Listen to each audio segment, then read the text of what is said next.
Aquí ya quedamos cómodos. Perfecto, listo. Muy buenos días a todos. El día de hoy, continuando con las revisiones que hemos llevado estas semanas acerca de digamos, la patología en la cadera, vamos a hablar de un tema, digamos, que controversial, pues digamos que en la literatura existe varias publicaciones, pero digamos con ninguna que tenga, digamos, una validez estadística o epidemiológica importante acerca de qué hacer cuando se produce, cuando se instaura una necrosis avascular después de que un paciente haya presentado un deslizamiento epifisiario capital femoral. Básicamente lo que enfoqué la charla es acerca de qué hacer cuando, digamos, cuando esto se produce. Entonces, antes de, digamos, que entrar al tema específico de eso, voy a hacer un breve resumen acerca de la patología, pues ya que el doctor Gil en su charla que dio recientemente con nosotros y en la OTI, pues habló más a fondo acerca de esto. Entonces, el deslizamiento epifisiario capital femoral, pues digamos que es el desorden de la cadera, o la enfermedad en la cadera del adolescente más común, que va a tener, digamos, un pico de incidencia hacia los 9 a los 16 años. Y lo que se va a producir en este es, o lo que ocurre, digamos, que es que la fisis femoral proximal está debilitada, por lo cual se va a producir una traslación hacia posterior y medial de la epífisis en relación, digamos, con la metáfisis. Como lo vemos en esta pues, tomografía que está a mano derecha de uno de los pacientes que operamos recientemente, en la cual en la reconstrucción se ve cómo está la metáfisis, cómo se ve la metáfisis, digamos, y la parte de la cabeza, digamos, la epífisis, pues digamos, hacia posterior y hacia medial en cuanto a la relación con esta. Igual lo que lo vemos aquí en el corte sagital, cómo se ve la cabeza caída en vez de estar en la relación adecuada con la metáfisis. En cuanto a la etiología, damos cuenta, digamos, como también lo explicó muy bien el doctor Gil en su charla, es de origen multifactorial, en la cual pues, se pueden existir varios factores que nos pueden desencadenar esta patología, entre los que tenemos un aumento de la retroversión femoral, también tenemos esos pacientes que tienen un aumento en la oblicuidad de la fisis,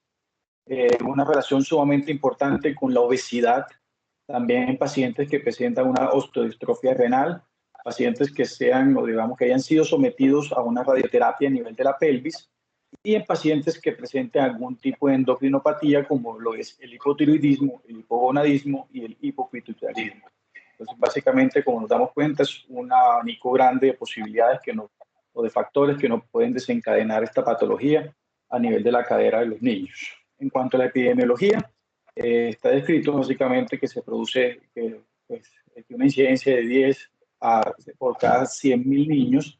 Sin embargo, esta va a variar dependiendo de la etnia, el género o la región donde pues, el nacimiento del paciente viva, y puede variar de un 4.4 al 10.8 casos por cada 100.000 niños. Sin embargo, existen regiones como el caso de Suecia, como lo vemos en la tabla acá a la derecha, en el segundo artículo,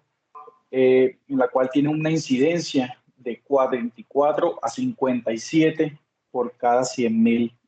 niños. Nos damos cuenta que es mucho más grande que la incidencia global, la incidencia mundial, que es lo que está descrito de 10 por cada 100.000 niños. Cuanto a la clasificación, existen varios tipos o varias formas de clasificarla, dependiendo del tiempo. Voy a pasar aquí un poquito más rápido para no gastarnos tanto tiempo.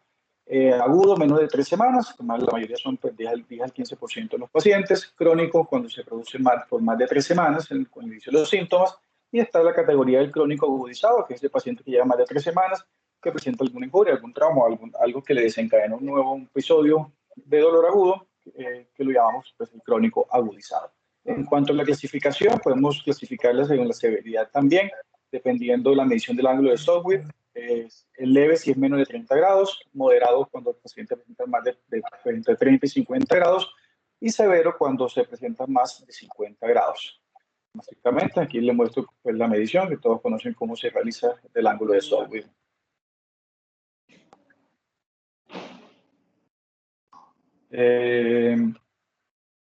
En cuanto a la parte de estabilidad, Loder también la clasificó en dos grupos, en estable e inestable. en la cual el paciente estable pues está el 85% de los pacientes, en la cual tiene una connotación característica que es el paciente que puede caminar y que puede apoyar su extremidad, determinando que tiene un riesgo de necrosis avascular de más del 0%, unos resultados satisfactorios al final de, digamos, que de seguimiento de un 96%. Y en pacientes y el grupo inestable, que era el más pequeño, que era más o menos el 15% de los casos, era la característica principal, que el paciente no podía apoyar su extremidad, pues debido obviamente al dolor, con una tasa de necrosis vascular que iba a oscilar en aproximadamente el 24%, con unos resultados satisfactorios del 47%. Pues, este resumen de las clasificaciones es importante porque con base a esto, pues, digamos, los artículos lo toman para determinar el tratamiento y cuáles son los riesgos de necrosis a largo plazo. En cuanto a la historia natural, pues digamos que existe poca literatura que nos hable acerca de qué pasa en estos pacientes con deslizamiento que no se les haga nada. Básicamente están descritos estos dos artículos con el mayor número de seguimientos, el inicial por Carney en 96, en el cual describía 31 pacientes con deslizamiento, 31 deslizamientos, con 41 años de seguimiento, en los cuales determinaban que pues, los pacientes que tenían un deslizamiento mínimo, pues el resultado iba a ser mejor, con resultados con deslizamientos moderados a severos, digamos que al final del seguimiento, con radiografías que iban a desarrollar artrosis. Según la clasificación funcional de Iowa, pues digamos que los pacientes que presentaban un deslizamiento leve van a tener un porcentaje o una puntuación de 92, que eran consideradas pues, resultados buenos a excelentes. Los pacientes que tenían deslizamiento moderado, una puntuación de 87, y los pacientes con deslizamiento severo iban a tener una puntuación de 75, es decir, que iban a tener resultados menos favorables a largo plazo. Y en este estudio sueco, que publicado en el 84, también seguían 49 pacientes que presentaban deslizamiento, un seguimiento largo de 20 a 60 años, en la cual la mayoría de los pacientes pues, tenían pocas restricciones, con historia natural pues, que nos daba a determinar que los pacientes con deslizamiento leve iban a tener tasas de discapacidad mucho menores y que tenían menos riesgo de desarrollar condrolisis y necrosis avascular. En cuanto al tratamiento, pues tenemos múltiples herramientas descritas en la literatura. Pues digamos que si hay tantas cosas descritas es porque realmente todavía no tenemos claro cuál es específicamente el tratamiento, como lo vamos a mencionar más adelante. La evidencia a veces es contradictoria o es insuficiente para irnos a describir o digamos que a determinar un tratamiento específico en cada una de las características del deslizamiento. Entonces tenemos entre el abanico de posibilidades la fijación in situ, la realización de osteotomías, la reducción abierta, en la cual pues, podemos incluir la técnica de Parkinson modificado, y la descompresión capsular. Entonces, digamos que esos son los, digamos que pues digamos que el abanico de posibilidades en cuanto al manejo como tal del deslizamiento. ¿Qué pasa? ¿Cuáles son las complicaciones que se puede producir en estos pacientes con deslizamiento? Las complicaciones las tempranas más graves, digamos, que se producen en estos pacientes es la necrosis avascular y la condrolisis. Sin embargo, pues con el advenimiento de la fluoroscopia intraquirúrgica, pues digamos que hay menos posibilidades de que los clavos o tornillos que se coloquen para la fijación, queden en forma intraarticular, por lo cual las tasas de condrolisis, pues digamos que están descritas en la literatura, que han disminuido con el paso del tiempo, por lo cual nos dejan la necrosis avascular como la complicación más importante y la más común que se puede presentar en estos pacientes con deslizamiento, con resultados iniciales pues, que hablaban de que podía presentarse aproximadamente el 47% de los pacientes. Sin embargo, estudios subsecuentes pues hablaba ya que se producía del 3 al 58%, dejando un conglomerado pues, con un resultado total, sumando todos los estudios, de un 21%, con origen que puede ser multifactorial, que va desde, digamos, que la ruptura de los vasos retinaculares o la producción de un colapso, digamos, que de estos vasos por un aumento de la presión, y un grupo, pues, digamos, importante también tener en cuenta, estos ya son dependiendo, pues, digamos, que los factores naturales de la enfermedad y ya, pues, causas iatrogénicas que ya pueden ser realizadas por nosotros en los procedimientos quirúrgicos. En este estudio también pues, publicado en Suecia, donde nos determina pues, cuáles son los resultados después del deslizamiento, digamos, específicamente hablando de tasas o desarrollo de necrosis avascular, pues, digamos, ellos tenían 400, casi 450 pacientes que trataron con deslizamiento, encontrando la gran mayoría les realizaban, eran deslizamientos estables, que les realizaban una fijación, digamos, que una fijación in situ, que eran 380 de los pacientes que incluyeron el estudio, que solamente desarrollaron, 5 pacientes desarrollaron necrosis avascular, teniendo en cuenta, obviamente, que 2 de estos pacientes presentaban un deslizamiento severo. En cuanto a la fijación percutánea o la fijación in situ, pues digamos en deslizamientos inestables, 11 de los 56 pacientes presentaron deslizamiento, presentaron necrosis avascular, teniendo en cuenta que 8 de ellos eran pacientes con deslizamiento severo y digamos que a los 11 pacientes se les realizó una reducción, 6 en forma intencional y los demás pues fue de forma incidental en el momento de traslado a la mesa quirúrgica, en el cual, pues digamos que básicamente esto lo que queremos determinar es que la necrosis avascular está presente, igualmente independientemente del procedimiento, el tipo de intervención que se le realiza a estos pacientes con necrosis, con deslizamiento epifisiario. En cuanto al seguimiento, pues en cuanto pues, digamos que la producción de esta necrosis, este estudio publicado en Mayo Clinic de Minnesota, básicamente lo que nos determinaba, lo que hicieron es recolectar los pacientes, pues, de los 33.721 pacientes que eran sometidos a artroplastia primaria de cadera entre el 69 y el 2007, pues, ¿qué pacientes presentaban patología o antecedentes de deslizamiento epifisiario? Básicamente le encontraron que el 0.1%, es decir, solamente 38 caderas de estas 33.000, casi 34.000 caderas, pues eran debido a una patología de deslizamiento epifisiario, siendo de estas 38, 25 caderas secundarias a necrosis avascular, siendo la causa más común, pues, digamos, seguida del pinzamiento y el desarrollo de la artrosis primaria en estos pacientes. Cuanto al riesgo de necrosis, ya específicamente hablando de riesgo de necrosis, pues podemos determinar, pues ahí está la subdivisión dependiendo de la clasificación del ODER, pues de estabilidad. Encontramos con el riesgo de necrosis vascular en los pacientes que presentaban un deslizamiento estable, que se les realizaba una fijación in situ, está descrito en la literatura que es del 0%. Ya en pacientes que tienen deslizamientos agudos e inestables, pues va a desarrollar un mayor riesgo de necrosis vascular. Y estos son básicamente ciertos pacientes que también se les realiza procedimientos de realineación de la cabeza, pues ya sea técnica de Parsons o pues, técnicas las técnicas no de Doom y las técnicas de Doom modificadas pues, para la reducción y alineación de la cabeza. Entonces, encontrando pues, pues, digamos, que estos pacientes, a pesar de que tengan riesgos, pues tienen un riesgo secundario que pues, es realizado por la injuria quirúrgica, que pues, sin embargo pues, no podemos determinar cuál de los dos pues, es lo que produjo o no, si es la historia natural de la enfermedad o el procedimiento quirúrgico lo que va a producir la necrosis vascular en estos pacientes. Hay que, pues, digamos, siguiendo, pues, describiendo cuáles son los riesgos de necrosis en estos pacientes, pues ya lo vimos que los pacientes con deslizamiento inestable y agudo eran los que más porcentaje tenían de necrosis, en lo cual pues va a empezar a entrar en juego, o escrito en la literatura, específicamente por el doctor José Herrera, que nos ha acompañado en los últimos congresos, hablaba en su artículo en el 2015 pues, que la descompresión de la cápsula juega un papel sumamente importante en el manejo de estos pacientes. Como nos damos cuenta en la tabla, pues, en la gráfica, que los pacientes a nivel intracapsular que eran normales, pues tenían una presión aproximadamente de 20 milímetros de mercurio, las caderas estables con deslizamiento, esta presión aumentaba ligeramente, pero en las caderas inestables con deslizamiento, pues iba a tener un aumento casi el doble de la presión, por lo cual esto pues,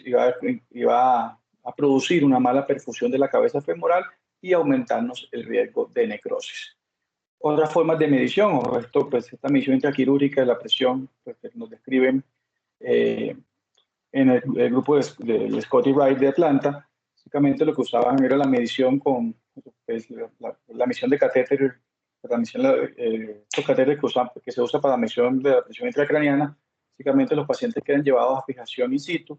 con un tornillo canulado, metían este catéter para medir la presión de la cabeza a través del tornillo canulado y se dan cuenta que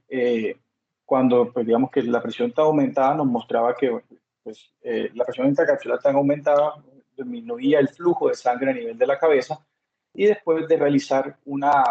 capsulotomía en forma percutánea, pues ahí mismo a través de la incisión quirúrgica con un disector de Cobb, disecando la cápsula en la parte anterior, como esta, al disminuir la presión o producir ese sangrado del drenaje del hematoma en la cápsula, pues no iba a mejorar la presión de la cabeza en forma inmediata. Entonces, estos son importantes, pues son pues, factores que nos pueden influir o mejorar el riesgo de necrosis en nuestros pacientes con deslizamiento. También en cuanto a procedimientos, el procedimiento de DUM modificado, tiene que, pues, básicamente consiste en la realineación de la cabeza femoral, la corrección de la deformidad y restaurar la anatomía normal de la cadera, pues va a tener unas complicaciones postoperatorias importantes, que es, pues, digamos, que está escrito en la literatura, que es la molestia de los implantes y la necrosis avascular. Sin embargo, pues estos porcentajes de necrosis avascular va a variar dependiendo de las series y obviamente, dependiendo obviamente del cirujano, que va con seguimiento una tasa de necrosis avascular de 0% a 26% a 2 años posterior a la realización. Como lo vemos en la tabla, pues básicamente en estas 4 series, el doctor Sivar y el doctor Longo en Suiza, el doctor Sankar, que eran, pues, ya realizaban pacientes estables, presentando unas tasas de necrosis que va desde el 0% hacia el 23%, con una tasa global pues, escrita de esto del 8%, sumando todas las cosas. Pero bueno, ya que continuando ya con el tema específicamente de necrosis, existe o está escrito en la literatura algún factor predisponente para que se vaya a producir esto, o sea, algún factor que uno pueda determinar en el momento de que uno vea la radiografía y diga, este paciente tiene más riesgo de necrosis que los demás. Este es un artículo publicado, pues aquí estamos viajando al futuro, pues ya salió publicado, pero es básicamente en la revista de enero del 2021, en la cual nos hablaba que la traslación, o nos habla básicamente de la traslación de la epífisis como un factor predictor de la necrosis avascular en los pacientes. Ellos determinaban y tomaban 3 medidas básicamente en la radiografía, que es la medida A, que es la cual miraba la traslación superior de la metáfisis sobre la epífisis, la medida B, que era la traslación alta, digamos, alta inferior de la metáfisis, y la C, que era la traslación baja inferior. Y aquí pues lo dividen así, alta inferior y baja inferior, pues son 2 tomadas en la parte inferior. Básicamente ellos compararon todos estos pacientes que desarrollaban necrosis avascular y los que no desarrollaban necrosis avascular, tomando en cuenta el ángulo de Southwick, tomando en cuenta la severidad del desplazamiento y las mediciones que les mencioné anteriormente. Básicamente ellos encontraron que el ángulo de Southwick era mucho mayor, ligeramente mayor, pues no era estadísticamente significativo en los pacientes que desarrollaban necrosis avascular en correlación a los que no desarrollaban.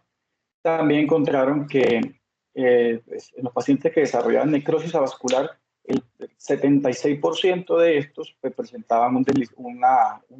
una severidad del deslizamiento moderada,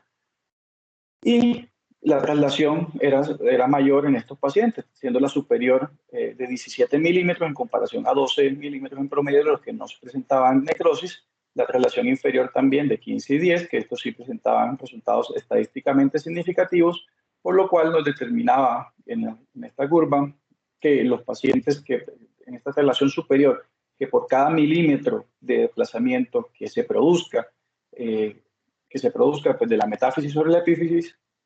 iba a tener digamos que un riesgo, una probabilidad de necrosis avascular en forma creciente exponencial, por lo cual lo determinan como un factor importante para estos pacientes, tanto para pues, determinar si tenían mayor riesgo o no de necrosis avascular, y obviamente las medidas necesarias para el manejo de estos pacientes. Pero, ¿qué se puede hacer para prevenirlo? Este artículo básicamente que nos determinaba cuál era lo que por qué se producía y qué podíamos hacer, tomaban como porcentaje, como tasa de necrosis vascular en pacientes con deslizamiento el 21%. Y la meta básicamente era reducir esta tasa de necrosis vascular. Básicamente encontraron pues, que los pacientes se podían necrosar en forma, digamos que por historia natural, por una ruptura, un desgarro de los vasos, un colapso de estos por el hematoma, pues, o y un taponamiento vascular, pues básicamente como lo determiné, como lo describió el doctor Soto, por un aumento en la presión, una presión intracapsular. Entonces hablan que pues, si se rompen los vasos, pues la microcirugía para la reparación de estos vasos retinaculares, pues suena muy fácil, pero pues obviamente está descrito que no hay serio porque pues hay un procedimiento microquirúrgico que se debe realizar en forma inmediata a la ruptura y eso pues digamos que es muy difícil. El colapso de los vasos, pues ya dependiendo de la reducción y el taponamiento o el aumento de la presión, ya determinado obviamente por la descompresión del hematoma intracapsular. Entonces, realizando estos tres tipos de procedimientos, haciendo la reducción, haciendo la fijación y haciendo la descompresión, que está descrito en la literatura en cuanto al porcentaje de necrosis vascular, en los procedimientos no de DOM, está descrito pues, el procedimiento descrito en la serie de Chen, en la cual realizaban una reducción, fijación y una artrotomía descompresiva, encontrando una tasa global de necrosis del 14%. Sin embargo, lo describen claro que si estos procedimientos se realizan antes de las 24 horas digamos que de la formación de la producción del deslizamiento, este riesgo de necrosis reduce en un 50%, pasa desde el 14% al 7%. En la serie de PARS del Olga Hospital de Stuttgart, Alemania, pues también realizaron, pues, mediante su maniobra, mediante su técnica de reducción, teniendo una tasa de necrosis vascular del 5%. Ya en cuanto a procedimientos de DOM modificado, pues la serie de doctores Longo, que tiene un porcentaje de necrosis vascular del 0%, Zucato del 7%, Howard del 33%, dando una tasa, y Revelo colaboradores del 0%, dando una tasa global de necrosis vascular en estas series del 8%. Comparado, digamos que al 8% que nos dan la serie de procedimientos no de DOM, también, con lo cual, pues digamos que tiene una relación o una pues, similitud en cuanto al riesgo de necrosis, dependiendo de en estos dos tipos de procedimientos que se pueden realizar. ¿Qué estrategias podemos, digamos que, realizar para evitar la necrosis vascular en los deslizamientos inestables? Este artículo pues, salió en 2019, básicamente fue una revisión de la literatura en la cual buscaban pues, qué se podía realizar para determinar, para digamos que cambiar estos riesgos de necrosis vascular. Encontraban digamos, que existen diferentes tipos de riesgos que son no modificables, que va a determinar pues, el tipo de deslizamiento que se haya producido, el tiempo, que ya pues sí, ya el tiempo que nos llega al paciente, que si es agudo comparado pues básicamente con los crónicos, con la severidad del deslizamiento, ya que pues, digamos que un ángulo de Sowitz mayor pues tiene un riesgo de necrosis vascular mucho mayor, independiente de las técnicas quirúrgicas, la edad del paciente, ya que pues de pacientes más jóvenes tienen mayor riesgo, según lo que el estudio de Sankar, tienen mayor riesgo de producción de necrosis vascular que los pacientes un poco mayores. Sin embargo, existen factores que son modificables, que eso sí que va a depender de nosotros, que nos pueden ayudar a disminuir este riesgo de la formación de necrosis vascular en los pacientes con deslizamiento, que ya básicamente es la reducción del deslizamiento, si de forma accidental o en forma intencional, la realización de la capsulotomía, como lo dimos cuenta, pues,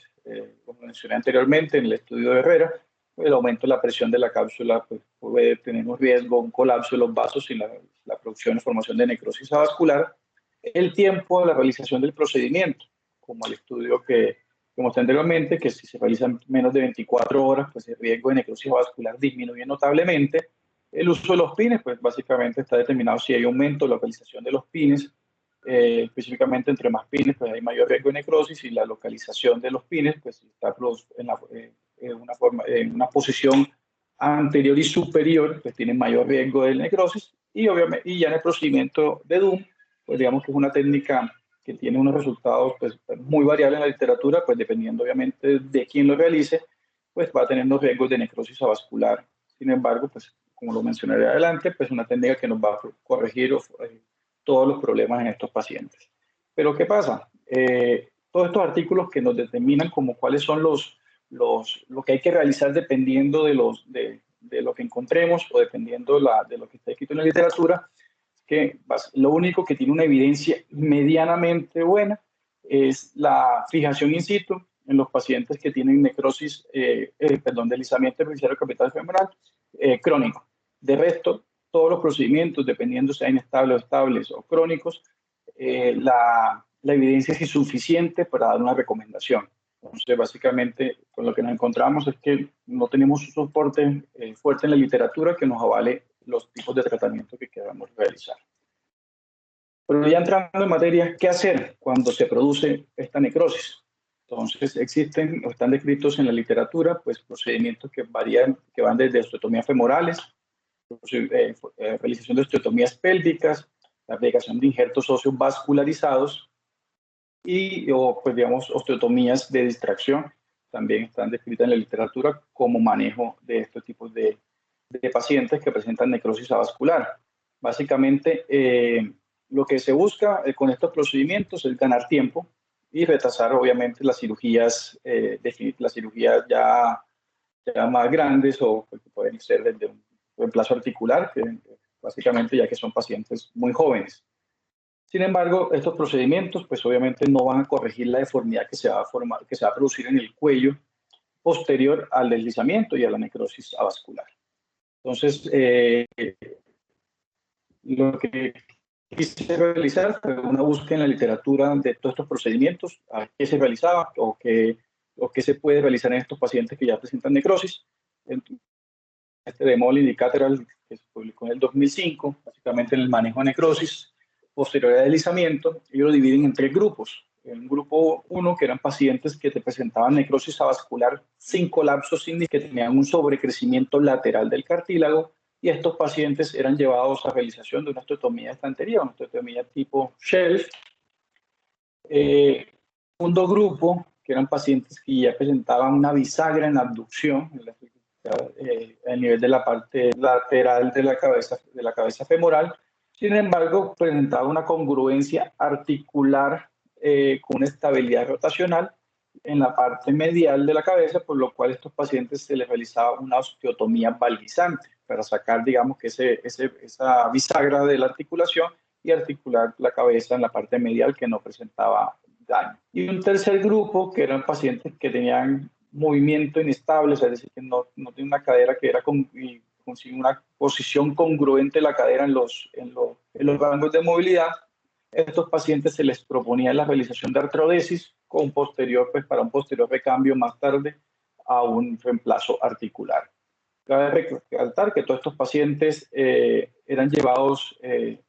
el momento quirúrgico, se les realizaba una artrografía pues, para determinar la congruencia de la articulación. ¿Qué encontraron ellos en los 14 pacientes que lograron recoger en su estudio desde el 88 hasta el 97, que tenían una mejoría en la escala de Harris de 39 puntos a 72 puntos en el postoperatorio? Sin embargo, pues la movilidad en flexión y abducción pues, persistía de forma normal. Sin embargo, con determinaban pues, que a 10 años tenía una supervivencia de estos pacientes de aproximadamente el 80%. Es decir, retrasar la realización de procedimientos quirúrgicos más agresivos en estos pacientes. Siguiendo pues con la revisión de la literatura en cuanto a las opciones de manejo en estos pacientes, este artículo publicado en República Checa en el 2011, que también se realizaban osteotomías valgizantes en pacientes con necrosis avascular posterior al deslizamiento. Escribieron una serie de 5 pacientes, que son las 5 imágenes que se ven en la izquierda. La parte superior eran los pacientes que posterior a la fijación in situ presentaban la necrosis, y la parte inferior era ya el seguimiento de los pacientes, al final del seguimiento, cómo se mejoraba, digamos, que parte de la congruencia articular, mejoraban dolor y, digamos, presentaba una mejoría en la escala de Harris en forma significativa. También mejoraban ese acortamiento que se producía después de la necrosis, casi que dejando pues, las extremidades ecualizadas al final del seguimiento. Continuando con los tratamientos, las opciones de tratamiento, a la cual, pues, como vemos en la imagen gráfica del artículo, básicamente lo que les es colocar un taco de peroné que se va se va a anastomosar pues, a la arteria circunfleja femoral lateral para, digamos, que permitir pues, la vida de este injerto dentro del cuello y la cabeza femoral que nos va a producir esa mejoría. Entonces, este artículo publicado en la Universidad de Dios vascular después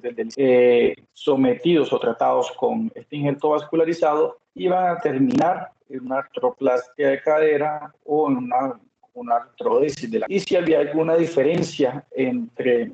el manejo con injerto vascularizado de peroné en pacientes que presentaban una necrosis avascular en forma idiopática en relación a los pacientes que se les realizaba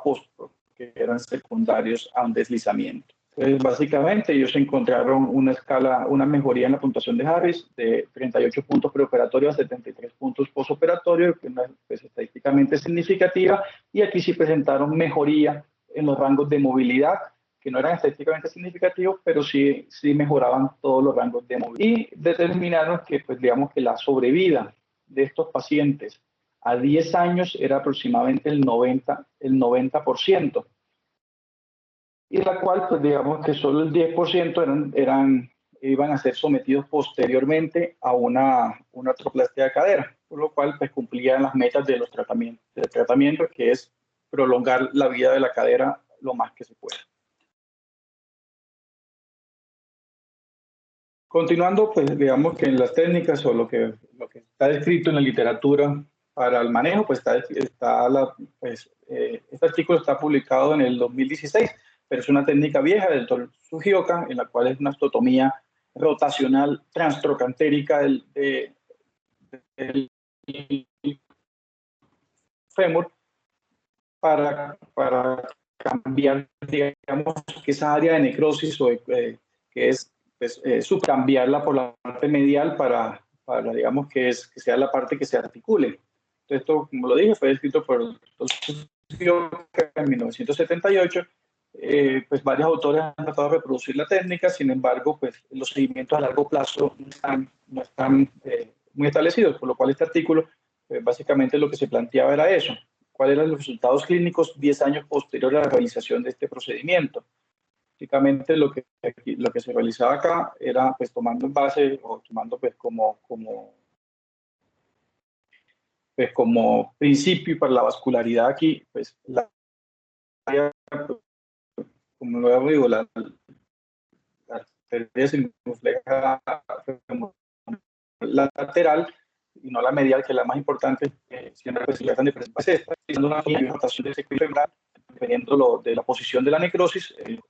pues, va a los grados de rotación que se va a realizar, encontrando pues obviamente en sus pacientes pues unos resultados de seguimiento en cada funcionalidad importante de 10. Sin embargo, aquí utilizan las Kelvin y Lawrence, que básicamente de rodilla, pero la extrapolan para la artrosis aquí en cadera, la cual en estos pacientes no presentaban progresión a 10 años de ese desgaste que ya presentaban posterior a la necrosis. Entonces aquí muestran, pues, digamos, en las imágenes del artículo, un paciente de 12 años, en lo cual pues, presentaba deslizamiento, posterior a la fijación in situ, en la tercera imagen la necrosis vascular que se producía, se le realizaba este procedimiento y la fijación, la rotación de esto y la fijación de la osteotomía. La cuarta imagen, la imagen posoperatoria inmediata y cómo el seguimiento a 5 y a 10 años pues, se produce, digamos que hay una mejoría o no se produce ese colapso continuo en la cabeza femoral. Y este otro caso que presenta de una paciente, mujer de 13 años, en la cual lo mismo, está el deslizamiento, fijación in situ, se produce la necrosis vascular, le realizan el procedimiento de Sugioka y como el seguimiento a 5, que es la cuarta imagen, a 10 y 17 años, pues digamos que hay una de estos pacientes. En este estudio, pues los seguimientos de los 7 pacientes que realizaron, pues ninguno fue convertido o ninguno se le realizó posteriormente una artroplastia de cadera, por lo cual nuevamente cumplimos el principio de aplazar el procedimiento quirúrgico grande o pues un reemplazo total de cadera, una artrodesis o otro tipo de procedimiento de salvamento como manejo ya más adelante. Por último, pues digamos que este artículo que se publicó en el 2018, básicamente lo que buscaban en este artículo, este de Reino Unido, en la cual tenían 16 pacientes con un deslizamiento capital femoral inestable y tenían necrosis avascular, pues, eran producidos secundarios un deslizamiento severo, tenían más de 50 grados. A todos los pacientes se les realizaba el procedimiento de EDUM modificado. Pero aquí vale, pues es lo raro del estudio, pues lo que me sorprendió cuando lo leí, todos los casos no hubo sangrado, o sea, no hubo sangrado del fémur en la cabeza femoral, en la perforación que se les realizaba intraquirúrgico. Es decir, todas las cabezas, pues, digamos que tenían riesgo de necrosis. A todos estos pacientes, a las de 3 a 6 semanas, de 2 a 3 semanas posoperatorias, les tomaba una gamografía ósea o una resonancia magnética que nos confirmaba básicamente lo que ya en el intraquirúrgico pues, sabía, que iba a ser una necrosis avascular de la cabeza del fémur. Ellos lo dividieron en dos grupos. Un grupo A, esta división se realizó, la realizaron ellos, pues el grupo A fueron los primeros 7 pacientes que trataron, que se dieron cuenta de los errores que estaban cometiendo en la técnica, y el grupo B fue ya cuando modificaron su esquema de manejo en estos pacientes. Básicamente, en cuanto a la medición de ángulos, en ambos presentaban mejoría. El ángulo de Sauer en el grupo A pasaba de 64 grados a 9 grados y un ángulo alfa de 130 a 45. Y en el grupo B también presentaba la mejoría del ángulo de Sauer de 65 grados a 7.9 y un ángulo alfa de 131 a 44.8 grados. Entonces, básicamente, ¿qué pasaba en esto? O sea, a los dos grupos les realizaban, como les dije, la técnica de EDUM modificada. Sin embargo, en todos los pacientes, a los 7 y los 9 pacientes, cuando se les, pues, digamos que había una interrupción en ese sangrado de la cabeza femoral al finalizar el procedimiento. ¿Cuál es la diferencia de los grupos? Que en el grupo 7, grupo A, de los 7 pacientes, únicamente cuando en el posoperatorio encontraban o visualizaban cambios de necrosis avascular, era cuando se les aplicaba o se intentaba realizar una arteriostasia o la colocación del fijador externo para evitar la compresión de la cabeza. Y en el grupo B, como ya terminaban que no había sangrado, pues después de la resonancia, a las 6 semanas, a todos se les colocaba el fijador. Entonces, en esta imagen que vemos de este primer paciente, que es del grupo A, al final del deslizamiento se le hacía la técnica de EDUM modificada, posteriormente presentaba la necrosis y posteriormente se le realizaba la fijación, o sea, la colocación de este fijador externo de extractor en pelvis. Y en este caso específico, pues hubo una progresión, una progresión del desgaste, progresión de la necrosis y colapso, y finalmente fue llevado a una osteotomía soporte, como en el que terminó pues, básicamente en este procedimiento pues, de soporte se realizaba se realizó en 4 de los 16 pacientes del grupo como procedimiento de salvamento para este paciente. Y el ejemplo del grupo B, paciente que presentaba un deslizamiento, que inicialmente se le ha hecho una fijación in situ, pues que pues, sin embargo existía sintomático, posteriormente se le llevó nuevamente sin obtener sangrado de la cabeza al finalizar el procedimiento, por lo cual se le tomó la resonancia y a las 6 semanas se llevó a realización de la arteriosclerosis de la cadera, presentando un seguimiento a largo plazo y colapso de la cabeza femoral y obviamente la fijación profiláctica de la cadera del lado contrario. Entonces, para llevar a casa, ya terminando la presentación, la necrosis vascular, que sabemos que es una complicación importante en los pacientes que desarrollan, que tienen deslizamiento necesario capital femoral, que existen muchas técnicas, básicamente, para el manejo de la necrosis. Lo que buscamos básicamente es evitar el colapso, disminuir la artrosis temprana o prolongar esta producción de esta artrosis para evitar procedimientos más grandes. La técnica de EDUM modificada mediante la luxación quirúrgica controlada de la cadera sigue siendo un método quirúrgico importante y eficaz, ya que es el único que nos va a permitir, digamos, que restaurar la anatomía de estos. Sin embargo, pues básicamente como mostró este estudio, es que cuando pues, no tenemos sangrados o tenemos pues, un riesgo alto de necrosis que podemos visualizar el intraquirúrgico, la arteriosclerosis asociarlo a una arteriosclerosis de la cadera, pues nos va a tener unos resultados satisfactorios. Y por último, pues el soporte pélvico siempre nos va a salvar cuando ya pues, todo haya fallado. y evitamos pues obviamente la realización de un reemplazo total de cadera en estos pacientes a temprana edad. Muchas gracias. Muchas gracias.